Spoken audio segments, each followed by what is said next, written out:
Hello guys, welcome to IIT Bombay to IS channel. My name is Akash Singh. I graduated from IIT Bombay and आज के हम इस lecture में interview preparation से related कुछ question देखेंगे जो डेटा साइंस और एआई रिलेटेड इंटरव्यू क्वेश्चन में पूछे जाएंगे।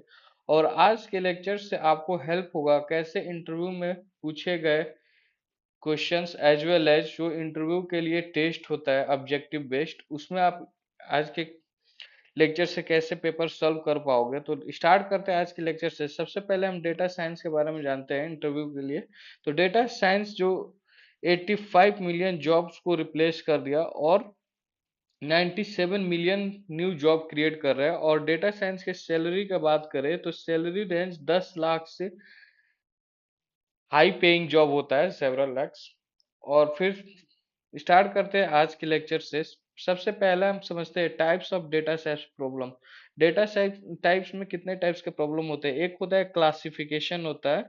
क्लासिफिकेशन में अलग अलग टाइप के प्रॉब्लम्स होते हैं जैसे कि fraud detection, imbalance classes and may have time series structure. और सेकंड टाइप के जो डेटा साइंस प्रॉब्लम होते हैं रिग्रेशन। रिग्रेशन में क्या होता है, रिग्रेशन कंटिन्यूअस वैल्यू प्रिडिक्शन के लिए यूज किया जाता है जैसे हाउस प्राइस प्रिडिक्शन। आप लोग कुछ प्रोजेक्ट किए होंगे जिसपे हाउस प्राइस प्रिडिक्शन और पैरामीटर्स यूज कर सकते हैं, बेड, लोकेशन, साइज। फिर time series types of data science problems होते हैं जैसे फोरकास्टिंग के लिए होता है हिस्टोरिकल डेटा।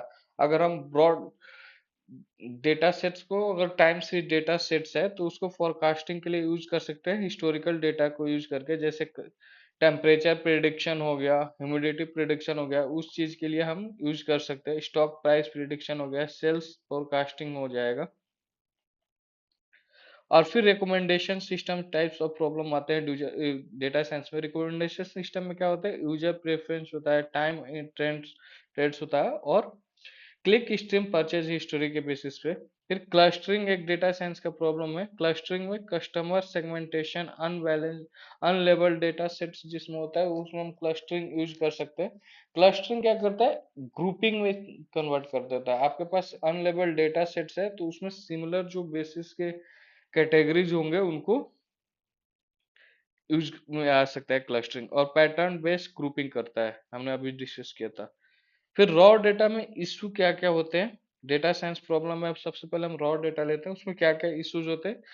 तो क्लीनिंग जो होता है वो यूज कर सकते हैं। क्लीनिंग में क्या, मिसिंग वैल्यू एक इशू होता है, डुप्लीकेट्स होते हैं डेटा सेट्स में, लाइक रो रिपीट होते हैं। अगर हम कोई पैंडेज लाइब्रेरी से कोई डेटा सेट्स रीड कर रहे हैं, रॉ डेटा जो एक्सेल सीट में है, CSV फाइल में, उसमें रॉ डेटा डुप्लीकेट्स होते हैं, आउटलायर हो सकते हैं, ये इशू है। फिर इनकंसिस्टेंट फॉर्मेटिंग हो सकता है। आप डेटा सेट्स अगर इन इन वो इंटीजर फॉर्मेट में चाहते हो और जो रिक्वायरमेंट है इंटीजर फॉर्मेट में है, और एक्चुअली हमारे पास डेटा सेट्स स्ट्रिंग फॉर्मेट में है, तो यहाँ पे स्ट्रिंग कंसिस्टेंट फॉर्मेटिंग हो सकता है जो डेटा टाइप्स में इशू आता है। इनकरेक्ट एंटिटीज हो सकता है। अब रो स्वैप हो गया, रो टू वन रो टू में चला गया, रो टू के तो कुछ डेटा रो वन में चला गया, तो ये इनकरेक्ट एंट्रीज हो जाएगा। फिर हो जाएगा फिक्स मिसिंग। जो मिसिंग वैल्यू होता है उसको कैसे फिक्स किया जा सकता है, तो मीन वैल्यू यूज कर सकते हैं, मीडियन वैल्यू यूज कर सकते हैं, और मोड वैल्यू यूज कर सकते हैं। अगर आउटलायर नहीं है तो मीन वैल्यू यूज करेंगे, अगर आउटलायर है तो मीडियन वैल्यू यूज करेंगे, और कैटेगरिकल वैल्यू है तो मोड वैल्यू यूज करेंगे। अगर डुप्लीकेट्स आ रहे हैं, डुप्लीकेट्स को कैसे रिजॉल्व करेंगे, तो डिटेक्ट वाया डुप्लीकेट्स फंक्शन, हम डुप्लीकेट फंक्शन यूज कर सकते हैं जो साइकिट लर्न में अवेलेबल होता है एज वेल एज पंडेज लाइब्रेरी में अवेलेबल होता है, तो यूज कर सकते हैं। कर्ज कर्ज जब स्क्यूड एनालिसिस, स्क्यूड एनालिसिस से हम उसको चेक वो कर सकते हैं, एनालिसिस कर सकते हैं क्या कौन कौन से डुप्लीकेट्स है। आउटलायर हैंडल करने के लिए क्या क्या उपाय, आउटलायर हैंडल करने के लिए via standardization and normalization use कर सकते हैं। इनकंसिस्टेंट डेटा फॉर्मेट्स, अगर इनकंसिस्टेंट डेटा फॉर्मेट से टेक्स्ट कैपिटलाइजेशन है और इनवैलिड वैल्यू है नेगेटिव एजेस के लिए। लर्निंग मैकेनिज्म्स क्या क्या होता है, जो मशीन लर्निंग में एल्गोरिथम को ट्रेन करते हैं, लाइक मॉडल बनाते हैं, मॉडल को ट्रेनिंग करते हैं, फिर उसको टेस्ट करते हैं। तो लर्निंग एल्गोरिथम में कौन कौन से एल्गोरिथम आते हैं, मैकेनिज्म क्या है? सुपरवाइज लर्निंग है, अनसुपरवाइज लर्निंग है, सेमी सुपरवाइज लर्निंग है और रीइंफोर्समेंट लर्निंग है। सुपरवाइज लर्निंग क्या होता है गाइस? सुपरवाइज लर्निंग होता है लेबल डेटा सेट्स, जिसमें हमारे पास लेबल डेटा सेट्स हो। जैसे कोई अगर हमारे पास फीचर्स वैल्यू है तो उसका लेबल्ड वैल्यू है कौन से कैटेगरी में है। अगर हमारे पास ट्रांजेक्शनल डेटा सेट्स है तो कैटेगरी भी डिफाइन हो किस कैटेगरी का है ये ट्रांजेक्शन डेटा सेट, ये सैलरी बेस्ड डेटा सेट्स है या फिर रेंट डेटा सेट्स है, वो लेबल्ड हो। यहाँ पे हमारे पास फीचर्स वैल्यू हो, फीचर्स, और ये लेबल्ड हो, फीचर्स वैल्यू लेबल्ड। ये हो गया फीचर्स वैल्यू, ये हो गया लेबल वैल्यू, ये हो गया सुपरवाइज लर्निंग। और इसमें हम स्पैम डिटेक्शन कर सकते हैं। हमारे पास कुछ डेटा सेट्स हो और वहां पे कैटेगरी हो स्पैम और नॉट स्पैम, तो ये कैटेगरी को हम डिटेक्ट कर सकते हैं सुपरवाइज लर्निंग से। अनसुपरवाइज लर्निंग है no labelled find pattern and customer segmentation. जिसमें अनसुपरवाइज लर्निंग क्या होता है, कुछ हमारे पास डेटा सेट दे रखा है, row one, row two, row three, और इसका कोई लेबल डेटा सेट नहीं है, ये लेबल नहीं है।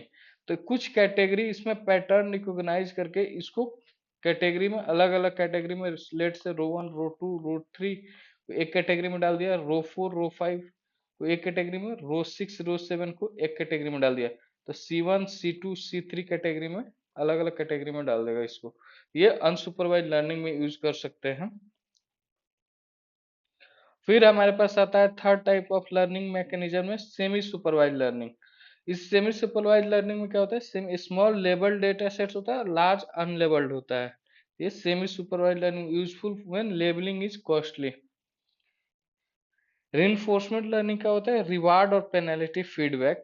इसमें गेमिंग टाइप का और रोबोटिक्स हो गया कि रिवार्ड कब होगा, जब वो पॉजिटिव वर्क करेगा, और नेगेटिव वर्क करने पर पेनाल्टी होगा। तो ये रिइंफोर्समेंट लर्निंग के लिए होता है।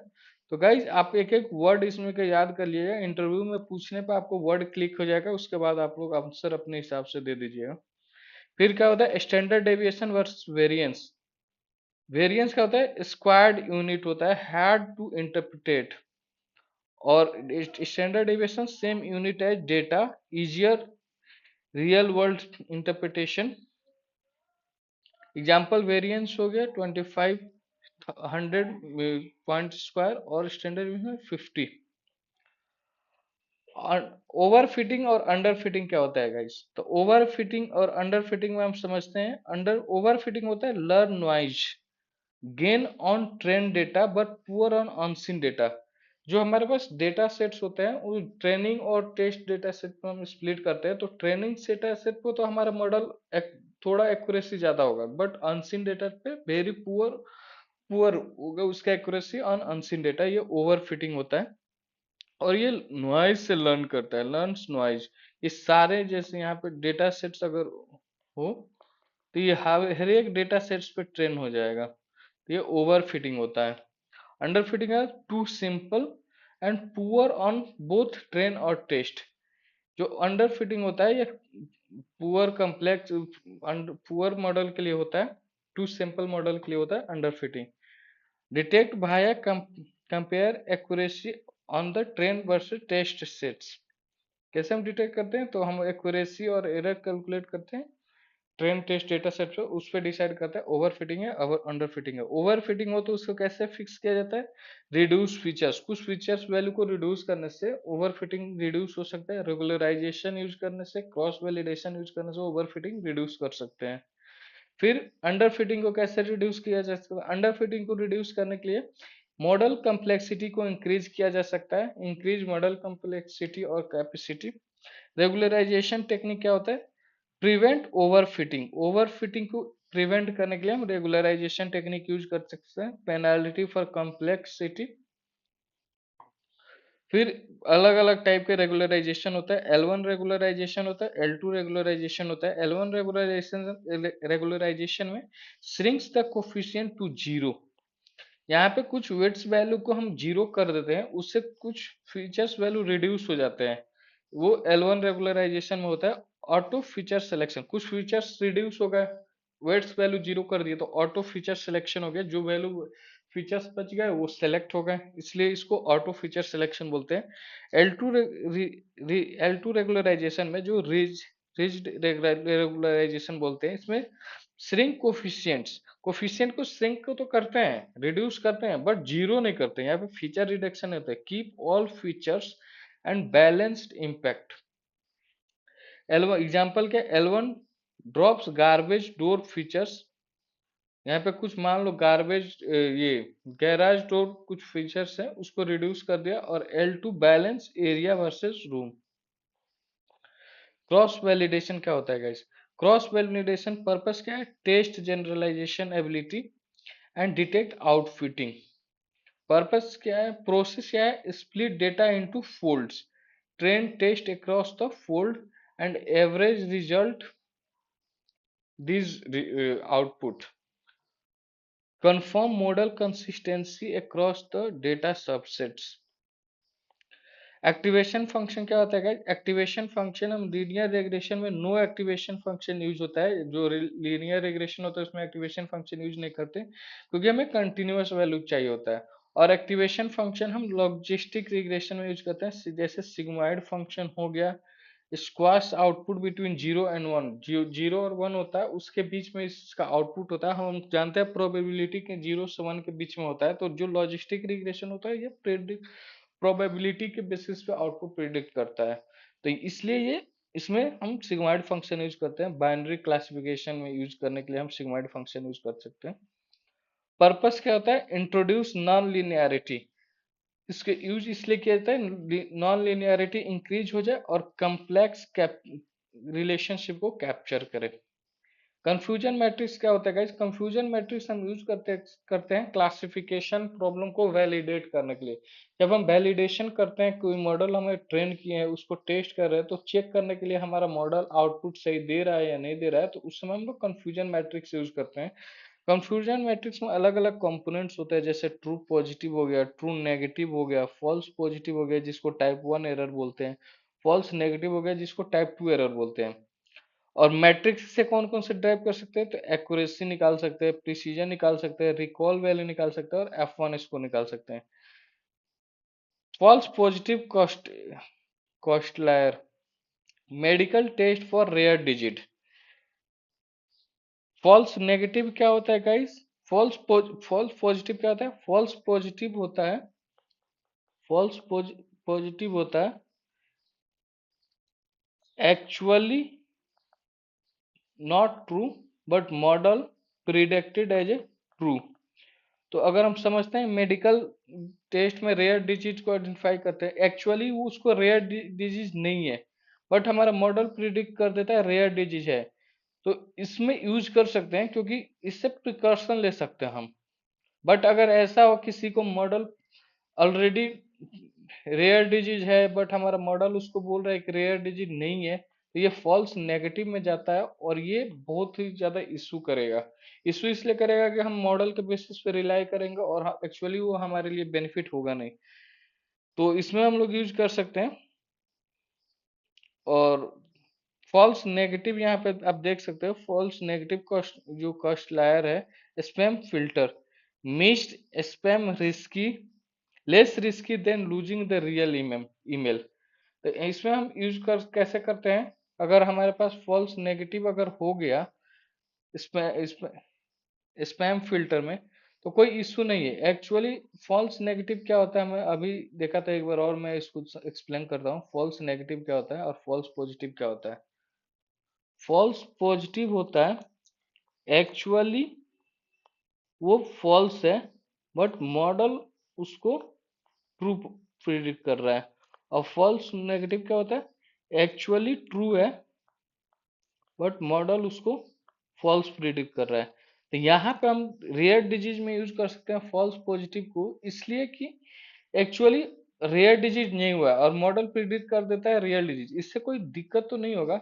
बट अगर ऐसा उल्टा हो जाए, अगर किसी को रेयर डिजीज हो बट मॉडल प्रिडिक्ट करे नहीं है, वो फॉल्स नेगेटिव में आता है। तो स्पैम डिटेक्शन में देख सकते हैं कि अगर हमारा मॉडल एक्चुअली वो स्पैम है, बट हमारा मॉडल बोल रहा है स्पैम नहीं है, तो क्या होगा? स्पैम नहीं होगा तो हमारे पास मेन इंडेक्स इनबॉक्स में आ जाएगा वो मेल, तो कोई इश्यू नहीं है ना। अगर ऐसा हो कि अगर कोई सिम मॉडल हमारा अगर उसको उल्टा कर दे, एक्चुअली वो स्पैम नहीं हो और उसको स्पैम डिसाइड कर दे, तो इसलिए इशू हो सकता है। तो फॉल्स नेगेटिव यहाँ पे इशू नहीं होगा, और फॉल्स पॉजिटिव रेयर डिजीज में इशू ज्यादा नहीं करेगा, वो यहाँ पे एक्सप्लेन कर रखा है। फिर हम समझते हैं डिसीजन ट्री और रैंडम फॉरेस्ट के बारे में। डिसीजन ट्री और रैंडम फॉरेस्ट क्या होता है? यहाँ पे हम डिसीजन ट्री और रैंडम फॉरेस्ट के बारे में समझते हैं। डिसीजन ट्री जो होता है सिंपल डिसीजन ट्री होता है, इंटरप्रेटेबल होता है, और गुड फॉर स्मॉल और सिंपल डेटा सेट। जो सिंपल और डेटा सेट्स के लिए होता है वो डिसीजन ट्री यूज कर सकते हैं, बिकॉज ये ज्यादातर रूल बेस्ड होता है, ट्रू फॉल्स मोर देन इतना। जैसे बाइनरी क्लासिफिकेशन होता है वैसे ही डिसीजन ट्री का ईच नोड क्लासिफाई करता है, तो इसलिए ये सिंपल और इंटरप्रेटेबल होता है। और रेंडम फॉरेस्ट होता है मल्टीपल ट्रीज को कंबाइन करके हम रेंडम फॉरेस्ट में आते हैं, बेटर एक्यूरेसी आता है और रिड्यूस ओवरफिटिंग होता है इससे। डिसीजन ट्री किस में यूज होता है? Need for simplicity, low compute and need for accuracy use for random forest, और कम्प्लेक्स डेटा के लिए हम रैंडम फॉरेस्ट यूज कर सकते हैं। जैसे रैंडम फॉरेस्ट और डिसीजन ट्री हम क्लासिफिकेशन एज वेल रिग्रेशन में दोनों में ही प्रिडिक्ट कर सकते हैं। डिसीजन ट्री से कंटिन्यूअस वैल्यू भी प्रिडिक्ट होता है और क्लासिफिकेशन भी होता है। नाइव बायस थ्योरम क्या होता है? नाइव बायस थ्योरम होता है assume the features are independent often false in reality. Formula क्या होता है? तो पोस्टेरियर होता है, लाइक्लीहुड होता है, प्रायर होता है, और एविडेंस प्रोबेबिलिटी इसका कुछ कंपोनेंट्स हैं। फोर टाइप्स के होते हैं। क्लास मेजरली ये यूज होता है क्लासिफिकेशन प्रॉब्लम में। और ये नाइव बायस जो होता है वो फोर टाइप्स के होते हैं, जैसे गॉसियन वैल्यू हो गया, मल्टी नॉमिनल हो गया, और बर्नौली प्रिंस उसमें बाइनरी क्लासिफिकेशन कैटेगरी के लिए यूज होता है, कैटेगरिकल डेटा सेट्स। और कैसे इम्प्लीमेंट किया जाता है गाइस? तो साइकिट लर्न में लाइब्रेरी में हम इंपोर्ट करके नाइव बेस यूज कर सकते हैं, फिर मॉडल को फिट करने के लिए डॉट फिट मॉडल यूज करेंगे, देन प्रिडिक्ट कर देंगे using the test data sets. Imbalance data sets क्या होता है? इम्बैलेंस डेटा सेट्स होता है one class dominates the sample. कोई एक क्लास की रॉ डेटा डोमिनेट कर रहा है अदर क्लास के कंपैरिजन में। जैसे फ्रॉड डिटेक्शन में हम यूज कर देखते हैं क्लास इम्बैलेंस क्या होता है। क्लास इम्बैलेंस में 2% फ्रॉड है और 98% ईमेल मतलब नॉर्मल ईमेल है, तो ये क्लास इम्बैलेंस है।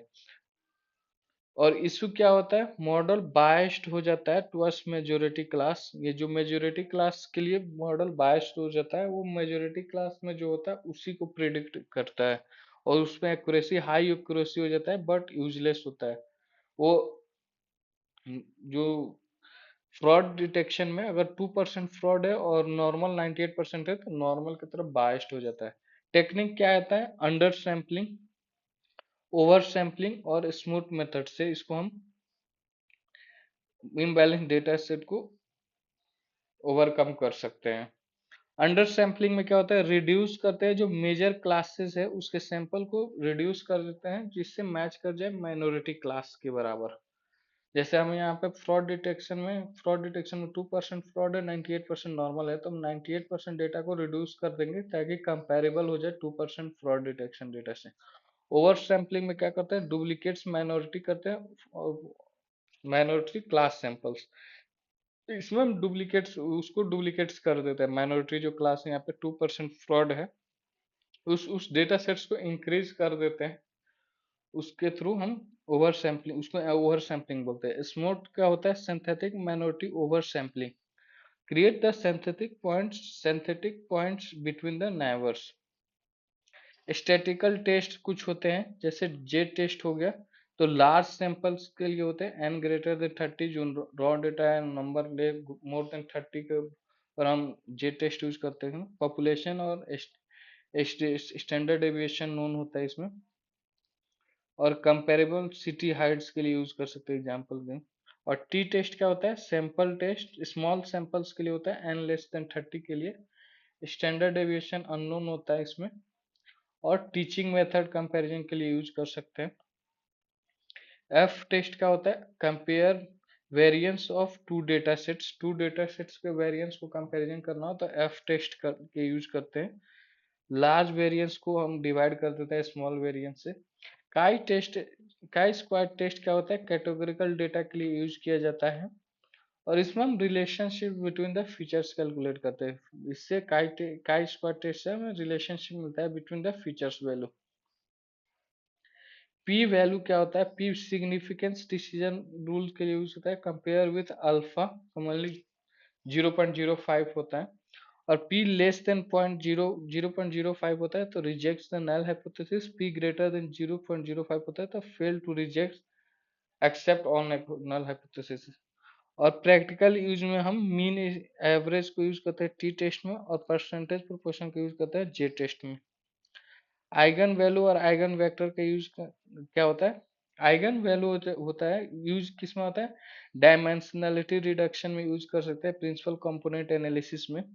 जो प्रिंसिपल कंपोनेंट एनालिसिस होता है ये फीचर रिडक्शन के लिए भी यूज किया जाता है। अगर हमारे पास मॉडल ओवर फिटिंग हो जाता है तो पीसीए यूज करके हम मॉडल ओवर फिटिंग को रिड्यूस कर सकते हैं। आइगन वैल्यू क्या होता है? श्रिंक और stretch the magnitude. Eigen value उसको रिड्यूस और स्ट्रेच और श्रिंक कर देता है। और आइगन वेक्टर जो होता है डायरेक्शन होता है, ये अनचेंज्ड होता है और आइगन वैल्यू सिर्फ चेंज होता है, वो रिड्यूस और श्रिंक कर देता है वेक्टर को।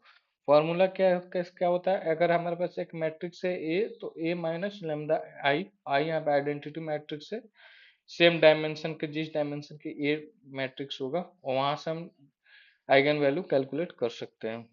एप्लीकेशन क्या है? Reduce 3D data into the 2D data reduction retaining the maximum information. जैसे प्रिंसिपल कंपोनेंट एनालिसिस में क्या होता है?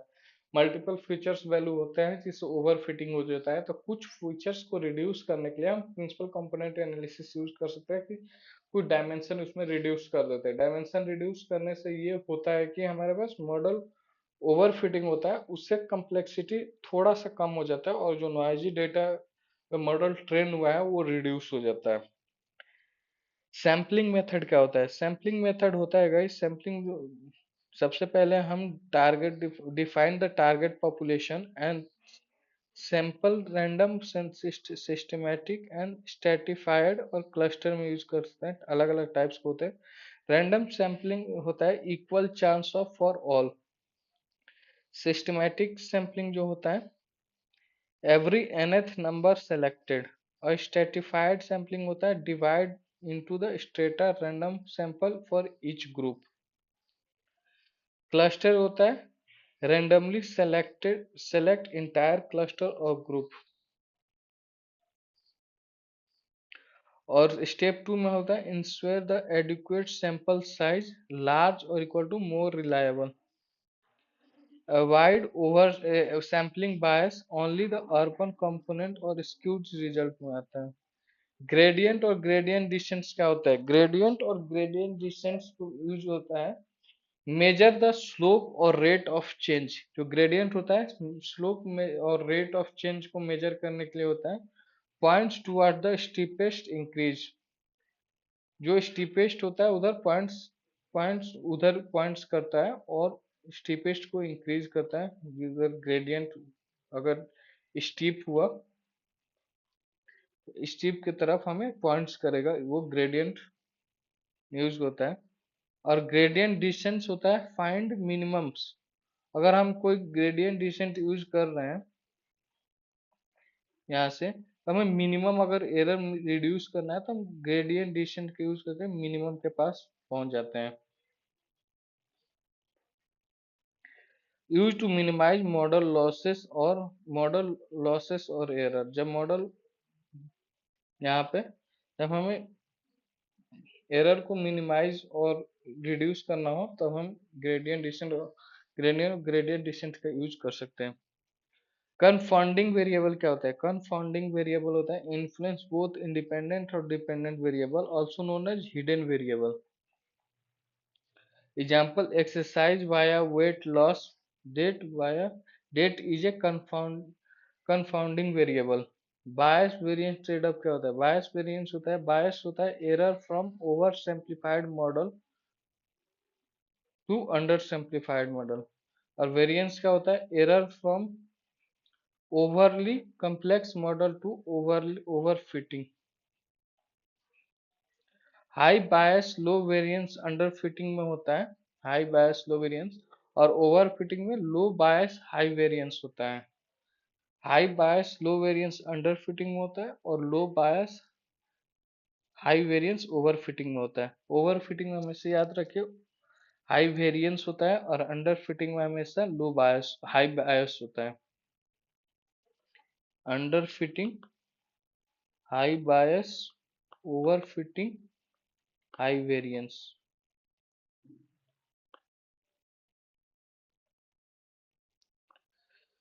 ऑप्टिमल गोल क्या होता है? ऑप्टिमल बैलेंस पॉइंट को कैलकुलेट करने के लिए हम यूज करते हैं high variance bias trend off को complex enough not over fitting. Deep learning क्या होता है? डीप लर्निंग होता है जो मशीन लर्निंग का सबसेट होता है, डीप लर्निंग, और neural network with many layers. इसमें कुछ न्यूरल नेटवर्क के थ्रू मॉडल को ट्रेन किया जाता है। ये डीप लर्निंग न्यूरल नेटवर्क होते हैं, जैसे ये वेट्स वैल्यू हो गया, और यहाँ पे ये features 1, features 2, feature 3, wait W4, W5, और ये सब फीचर्स वैल्यू रिड्यूस होते हैं। और ये डीप लर्निंग जो ब्लैक बॉक्स मेथड होता है उसमें यूज किया जाता है। व्हेन डेटा सेट्स अगर लार्ज और अनस्ट्रक्चर्ड डेटा सेट्स हो, जैसे इमेज, वीडियो, ऑडियो, उस समय हम डीप लर्निंग मॉडल यूज करते हैं। और मशीन लर्निंग कब यूज करते हैं? Feature extraction for classification. Feature extraction और क्लासिफिकेशन एक साथ करना हो तो हम मशीन लर्निंग यूज करते हैं, सेपरेट सैंपल्स। और डीप लर्निंग करते हैं फीचर एक्सट्रैक्शन और क्लासिफिकेशन कंबाइन करते हैं। क्लासिफिकेशन फीचर एक्सट्रैक्शन, अगर फीचर एक्सट्रैक्शन और क्लासिफिकेशन अलग अलग करना हो तो मशीन लर्निंग यूज करते हैं। फीचर एक्सट्रैक्शन और क्लासिफिकेशन कंबाइन करना है तो न्यूरल नेटवर्क यानी डीप लर्निंग यूज करते हैं इसमें। एप्लीकेशन क्या है डीप लर्निंग का? इमेज क्लासिफिकेशन में यूज करते हैं, स्पीच रिकॉग्निशन में यूज करते हैं, एनएलपी में यूज करते हैं, चैटबॉट में यूज करते हैं, और ट्रैफिक यूनिट्स में यूज करते हैं डिटेक्शन में। आउट ऑफ बैग एरर क्या होता है? Out of bag error concept in random forest में इसको यूज किया जाता है। Useless left over fitting for unseen data for validation and process bootstrap sampling 70% for training data set और remaining 30% on out of bagging। Benefits क्या है? Internal validation के लिए यूज होता है, अनबायस्ड एक्यूरेसी, और no separate test needed. Complex convex और non convex function क्या होता है? कन्वेक्स फंक्शन होता है सिंगल ग्लोबल मिनिमम होता है और इजियर टू ऑप्टिमाइज होता है। Start points does not matter इसमें होता है, कोई मैटर नहीं करता है स्टार्ट पॉइंट्स का। और नॉन कन्वेक्स मेथड होता है multiple local minimum variable minimum maximum होता है, हार्डर टू ऑप्टिमाइज होता है, स्टार्ट पॉइंट मैटर करता है। ग्रेडियंट डिसेंट में get stuck in local minimum but for minima for non-convex function। Collaborative filtering क्या होता है? कोलैबोरेटिव फिल्टरिंग होता है यूजर बेस्ड होता है, आइटम बेस्ड होता है। अलग अलग टाइप्स होते हैं यूजर बेस्ड और आइटम बेस्ड। यूजर बेस्ड में होता है recommended based on similar user interference, recommend based on similar user preference. और आइटम बेस्ड होता है recommend similar item to previous liked one. Machine learning ML book purchase recommended deep learning book. Lazy learning algorithm कहते हैं postpone generalisation unit until query time और store data और not training phase. K nearest neighbour में use करते हैं हम lazy learning algorithm को। Kenin क्या होता है? Classification new point based on के क्लोजेस्ट नाइबर मेजोरिटी क्लास। जो उसके नाइबर मेजोरिटी क्लास होता है उसके बेसिस पे के क्लोजेस्ट नेबरिंग को क्लासिफाई करता है न्यू डेटा फ्रेम को। बैगिंग बूस्टिंग क्या होता है? Bagging is a parallel training होता है और मल्टीपल सबसेट्स में इसको डिवाइड करके और ट्रेनिंग होता है। और रिड्यूस वेरिएंस यानी ओवर फिटिंग को रिड्यूस करता है। ओवर फिटिंग में क्या होता है? High variance. अंडर फिटिंग में हाई बायस। और बूस्टिंग क्या होता है? सीक्वेंशियल ट्रेनिंग होता है, करेक्ट प्रीवियस एरर। जो प्रीवियस एरर होता है उससे अपने आप को करेक्ट करता है, और रिड्यूस बायस एंड वेरिएंस, ये बायस और वेरिएंस दोनों को रिड्यूस करता है। यानी कि अंडर फिटिंग और ओवर फिटिंग दोनों को ही ओवरकम करता है। अगर अंडर फिटिंग हो तो उसको रिड्यूस करके हाई कॉम्प्लेक्सिटी की तरफ जाएगा, ओवर फिटिंग हो तो उसको ओवर रिड्यूस करके लो कॉम्प्लेक्सिटी की तरफ जाएगा। बैगिंग क्या होता है, इक्वल वेट्स टू मॉडल होता है, lower over fitting risk. And random forest में हम बैगिंग यूज करते हैं, जो रैंडम फॉरेस्ट में बैगिंग मेथड यूज होता है। बूस्टिंग होता है weight combination, higher over fitting risk. AdaBoost, XGBoost, gradient boosting होता है, उसमें यूज किया जाता है। Central limit theorem, central limit theorem किसमें यूज होता है, sampling distribution of mean normal as a sample size increases. Importance, the foundation of statistical analysis enable the hypothesis testing using confidence interval, hypothesis testing or sample efficiency. Example, average student's height across the repeated samples, normal distribution. हम algorithm को कैसे choose करते हैं, अगर हमारे पास कोई problem आया तो कौन से मॉडल अप्लाई करना है, कौन से मॉडल से एल्गोरिथम यूज करके ट्रेन करना है हमारे मॉडल को डेटा सेट्स के बेसिस पे। तो सबसे पहला स्टेप है प्रॉब्लम टाइप को समझें। प्रॉब्लम टाइप हमारा रिग्रेशन है, क्लासिफिकेशन है या फिर क्लस्टरिंग है, वो पहले हम प्रॉब्लम स्टेटमेंट को आइडेंटिफाई करेंगे प्रॉब्लम टाइप के बेसिस पे। फिर हमारे पास डेटा साइज के बेसिस पे हम चेक करेंगे। अगर हमारे पास डेटा साइज स्मॉल है तो हम लॉजिस्टिक रिग्रेशन और सपोर्ट वेक्टर मशीन यूज करेंगे, जो क्लासिफिकेशन और रिग्रेशन के लिए दोनों के लिए यूज किया जाता है। और लार्ज डेटा सेट्स है तो हम रैंडम फॉरेस्ट और न्यूरल नेटवर्क यूज कर सकते हैं। स्टेप 3 में हमें कंप्यूटेशनल पावर देखना है।